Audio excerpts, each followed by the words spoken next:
Hello guys, ആര് പറഞ്ഞു smoothening ചെയ്താലോ റിലാക്സിങ് ചെയ്താലൊന്നും ഹെയർ ഗ്രോത്ത് ഉണ്ടാവില്ല എന്ന്? ഇത് എൻ്റെ ഫ്രണ്ട് ആതിര, എൻ്റെ ബെസ്റ്റ് ഫ്രണ്ടാണ് ആതിര. അവളിത് 3ാമത്തെ പ്രാവശ്യമാണ് ചെയ്തത്. അതേപോലെ തന്നെ ഞാനൊന്ന് കേട്ടതാണ്, ഈ സ്മൂത്തനിങ് റിലാക്സിങ് അല്ലെങ്കിൽ അങ്ങനത്തെ ട്രീറ്റ്മെന്റ്, ബോട്ടക്സ് ഇങ്ങനത്തെ ട്രീറ്റ്മെന്റ് ചെയ്താൽ ഹെയർ കളർ ചെയ്യാൻ പാടില്ല. ആ ചെയ്തതിന്റെ പിറ്റേ ദിവസം ഹെയർ കളർ ചെയ്യാൻ പാടില്ല, അല്ലെങ്കിൽ അതിന് മുന്നേ ഹെയർ കളർ ചെയ്യാൻ പാടില്ല എന്നൊക്കെ ഉള്ളത് ഞാൻ കേട്ടിട്ടുണ്ട്. ഇത് എപ്പോൾ ഇവള് ചെയ്താലും അവള് പിറ്റേ ദിവസം, അതായത് ഇന്നാണ് ഹെയർ സ്മൂത്തനിങ് അല്ലെങ്കിൽ റിലാക്സിങ് ചെയ്യുന്നതെങ്കിൽ പിറ്റേ ദിവസം ഹെയർ സ്പൈക്ക് പറഞ്ഞതിൻ്റെ അന്ന് അവള് ഉറപ്പായിട്ട് ഹെയർ കളർ ചെയ്തിട്ടാണ് അവള് പോകുന്നത്. അതുകൊണ്ട് തന്നെ ഒരു പ്രശ്നവും ഹെയറിന് വന്നിട്ടില്ല, ഒരു ഡാമേജും വന്നിട്ടില്ല. പിന്നെന്ന് പറഞ്ഞു കഴിഞ്ഞാൽ നമ്മൾ സൂക്ഷിക്കുമ്പോൾ ഇരിക്കും ഹെയറിന്റെ ഗ്രോത്തും അതേപോലെ തന്നെ ഹെയർ ലോസ് ആവുന്നതും.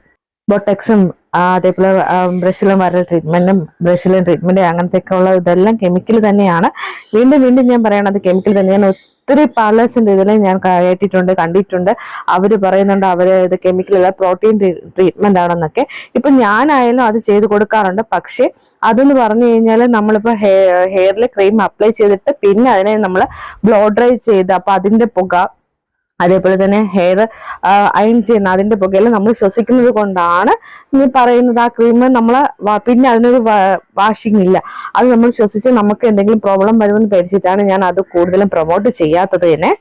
സ്മൂത്തനിങ് റിലാക്സിങ് ഒക്കെ ആണെങ്കിൽ നമ്മൾ ആദ്യം ആ ക്രീമിനെ വാഷ് ചെയ്ത് കളഞ്ഞ് അപ്ലൈ ചെയ്ത ക്രീമിനെ വാഷ് ചെയ്തതിന് ശേഷം ബ്ലോ ഡ്രൈ ആയിട്ട് നല്ലതായിട്ട് ഉണക്കിയിട്ടാണ് നമ്മൾ അയണിങ് ചെയ്യണത്. അയണിങ് ചെയ്തതിന് ശേഷം നമ്മൾ വീണ്ടും ന്യൂട്രലൈസർ ഇട്ടതിന് ശേഷം വീണ്ടും നമ്മൾ വാഷ് ചെയ്തതിന് ശേഷമാണ് നമ്മൾ ബ്ലോ ഡ്രൈ ചെയ്ത് കൊടുക്കുന്നത്. അപ്പം സിംഗിൾ അയണിങ് മാത്രമേ നമ്മൾ ഇതിന് കൊടുക്കുന്നുള്ളൂ. ബൊട്ടക്സ് അല്ലെങ്കിൽ ബ്രസിലിൻ വൈറൽ ട്രീറ്റ്മെന്റ് അങ്ങനത്തെ ആ ട്രീറ്റ്മെന്റിനൊക്കെ കൊടുക്കുമ്പോൾ ഒരു ലെയറിന് തന്നെ 10-15 അയണിങ് ഒന്നും ഇതിന് കൊടുക്കുന്നില്ല.